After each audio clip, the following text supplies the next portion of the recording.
masih memiliki status istri sah Stefan William. Walau kondisinya pisah rumah, Celine Evangelista bereaksi saat muncul ajakan untuk menikah lagi.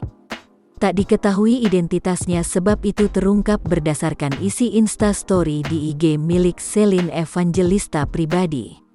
Itu pada waktu dia mempersilahkan warganet untuk memberikannya pertanyaan secara bebas. Celine tak berkata apapun. Istri Stefan William tersebut hanya menunjukkan bahasa tubuhnya yang terkejut sembari mengelus dada. "Mau nikah sama owner knalpot racing enggak kak?" tanyanya. Reaksi Celine sama saja, hanya terkejut sembari melirikkan mata ke arah kamera.